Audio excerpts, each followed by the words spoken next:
If you like this video, please subscribe, like, and go to training.mammothinteractive.com where we have tons of more videos just like this. Coming up next in our project, we're going to add collision processing and learn how to handle collisions. So first, let's do an introduction to how collisions work in Unity.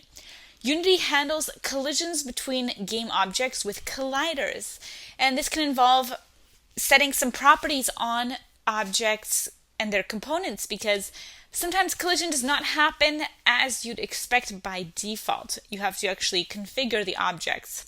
A collider is attached to a game object. It is a component, and you use a collider to define the shape of a game object for the purposes of physical collisions. Without a collider, an object is visible to the player, but it's invisible to all the other objects. It's treated as an invisible object that can go straight through any other object. A collider is an invisible object attached to the game object, so it is an invisible component. It does not have to be the exact same shape as the game object. It could be a rough approximation, and typically this is more efficient if you give some padding around the actual object. The collider's job is to be like an invisible boundary around the game object, like a bubble. And the collider's job is to process collisions, whereas the game object is just storing all the components, like the visible mesh of the game object and the collider, and a physics component, a transform component. So the collider is just another component on the game object with its own purpose. The most basic form of collider is known as the primitive collider. This is the simplest and least processor-intensive collider. You can use a box collider, a sphere collider, or a capsule collider for 3 different shapes of this primitive collider. You can also combine these colliders to create compound colliders. So if you have a complex 3D model, you can use primitive colliders on a complex 3D model. Another type of collider is called the mesh collider. This is more render intensive than the primitive collider. A mesh is typically used for complex 3D models that are more detailed and are not just a simple box, a simple sphere. A mesh collider will match the shape of a game object's mesh exactly, so they'll take up a lot more processing power because they're a lot more detailed. You don't have to use a mesh collider if you have a complex 3D mesh. You could still use a simple sphere collider just to give an approximation of the collider. A mesh collider cannot collide with another mesh collider. So be careful about this. Nothing will happen if an object with a mesh collider makes contact with an object that has another mesh collider. You can get around this by marking a mesh collider as convex in some cases, where a mesh collider will generate the collider shape as a convex hull, like the original mesh, but any undercuts filled in. Usually it's recommended to use mesh colliders for scene geometry, but if you have a moving object like a player or an enemy or a bullet, then use compound primitive colliders instead. There's also static and dynamic colliders. So let's discuss the difference between these 2 types of colliders. A dynamic collider is a collider on a game object with a rigid body. If a game object has a rigid body component, then they can do physics, they can be succumb to gravity, they can have friction, and they can bounce off objects. So they're treated as a body in the physical world. However, a static collider is added to a game object without a rigid body. Typically, it's used for motionless elements of a scene like the floor, walls, a door that never opens, a ceiling, a house that never moves. In this case, you would use a static collider on these elements because they're never going to change their position. If you have a game object that will change position, then use a dynamic collider instead. A static collider can interact with a dynamic collider. For example, if the player runs into the wall, you can handle that collision. But because a static collider does not have a rigid body component, that static collider will not move in response to collisions, and nor will the object. It will stay in its place. Also related to collisions are physics materials on game objects. When colliders interact, their surfaces should simulate the properties of the material they're representing.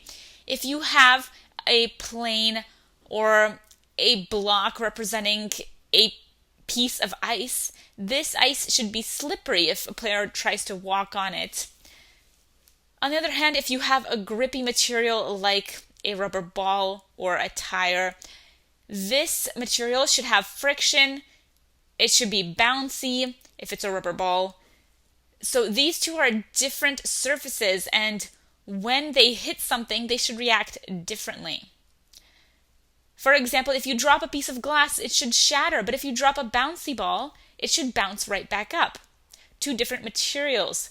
We have to learn how to handle these materials in Unity, because by default, every object is treated the same. If you want nuances, like ice, rubber balls, you have to configure that yourself. And luckily, you can configure that by tweaking the properties of the game object in the Unity inspector. It can take some tweaking, but you can use templates and help online to find the best combination to simulate your material, such as a rubber ball should have a lot of friction and should have a high bounce, a small mass, whereas ice should have very little friction.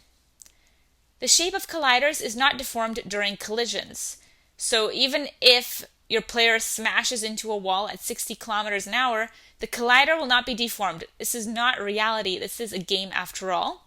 And by default in Unity, a collider will not be deformed during the collision process. If you want to, you can deform the collider yourself, but you will have to program that in.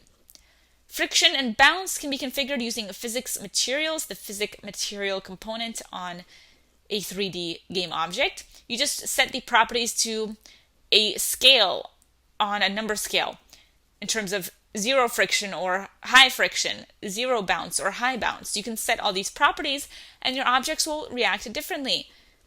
An object with high friction is going to move a lot slower. An object with low friction is going to be like a sheet of ice. It will be able to have objects slide right off, and it will be able to slide itself.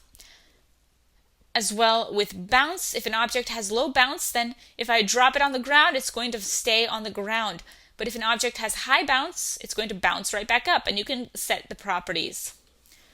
Getting the parameters just right can take trial and error, so be patient if you are figuring out a new object like a tire swing or a tire, and you want to figure out the exact amount that it should swing or the exact amount it should roll on a certain ground. Again, you can look online for some templates for the properties, or you can tweak the properties until you have your desired effect. So you may have to tweak the parameters. Also related to collisions are triggers and trigger checking.